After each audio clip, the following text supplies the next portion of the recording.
All right, so last video we showed you how to create this report, and we kind of hit a limit with the matrix. The matrix shows a lot of different data, but the user, may not want to see all of these. Sometimes they may want to see who's having the most issues in the companies. Sometimes they may want to see the number of issues per level. Sometimes they want to see the number of issues per status, per priority, per tags, but we can't make 25 different matrices. And so how do we let the user kind of decide what they want in these rows to do this analysis that's very important?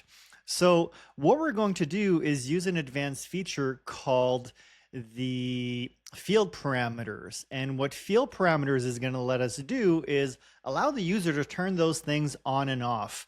So this little grocery list that we have earlier of all of the things we want to separate by, we're going to create that in our field parameter.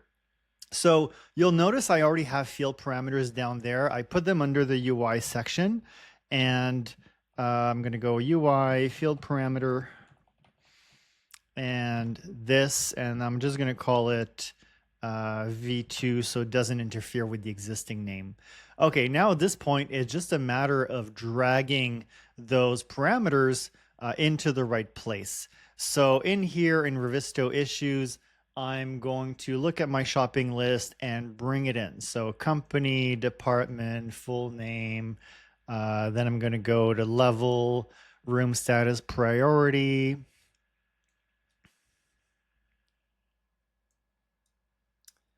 Then I got tags, date created, and title.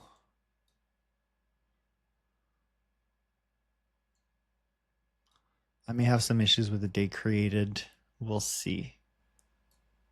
Okay, so I was able to drag the title down there. It says add slicer to the page. Let's not do that for now. We're going to click that off. All right, so all of these things I just amalgamated together now is this new little table with this field parameter.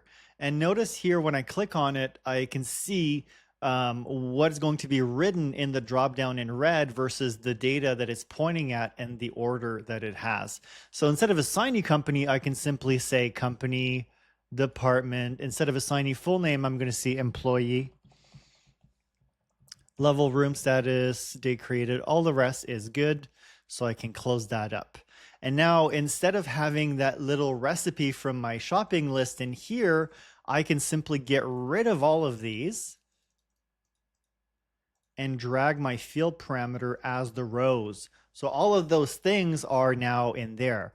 The last question is, how do we control it? So in this case, I'm going to make a little slicer, and I'm going to drag my field parameter into the slicer. I could have dragged it here. And then the slicer setting, I'm just going to say to make this a drop down. Now notice the UI is not that great. I need to click it, go into format, and say send to back. And there you go. Now, one last thing is I don't want a title. So I'm going to get rid of that. It's going to make it a bit cleaner. And maybe what I do want is a slicer header. So this is going to give me a kind of a title, but not as chunky. And in the slicer header, notice how it just reflects what's in here. So I'm going to say grouping. Sometimes I'll say sorting grouping, whatever is clearest for you. And now when I select one of these, it's going to do the breakdown in here. So this is exactly what we're looking for. If I want to see per level, I'm going to be able to do that breakdown, and I can filter by the count. It's going to tell me that the most amount of issues are on level 1, or I can just leave this alphabetically. And as usual, I can drill up and down, and then just a little bit of resizing in here. Now, if you want to be really precise with the formatting, I recommend that you turn all of these on individually, and you'll notice sometimes there's a bit of resizing. So just look at them all and resize them. That's a little bit of like janitorial work, if you will. to do that little resizing. But once it's done, you don't have to do it again. So it seems good so far. And one little note about this, there's kind of an order that sometimes gets kind of corrupted. You would assume that if company's at the top, it's always going to be at the top. But if ever you see a kind of a weird order, just deselect and reselect from the top.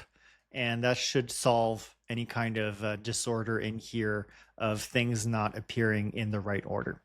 So this is how you create a field parameter to get that really advanced selection. That's really fantastic. It's kind of like the equivalent of 25 reports in one because the user can choose what they want to see. Now, one last thing, we're going to publish this online.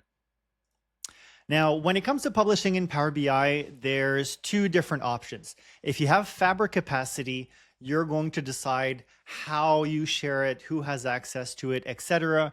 There's also another way of sharing it publicly, which means anybody can have access to it. There's not going to be that level of security.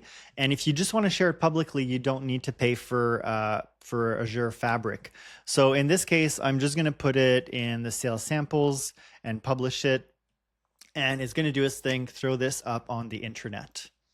Now, of course, you probably saw me, the button for publishing is right here at the top. Okay, so we've succeeded in publishing this report. Let's click on the link.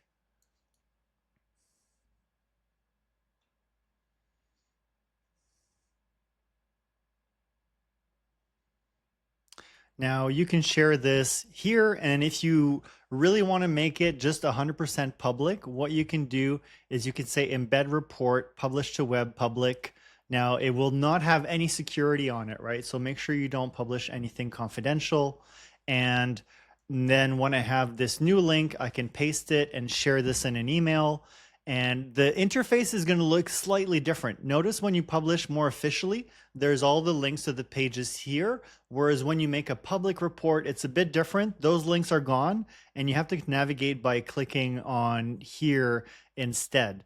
So this is just one quick and easy way, but if you have Fabric, you're going to be able to choose exactly who or which organizations you are publishing to.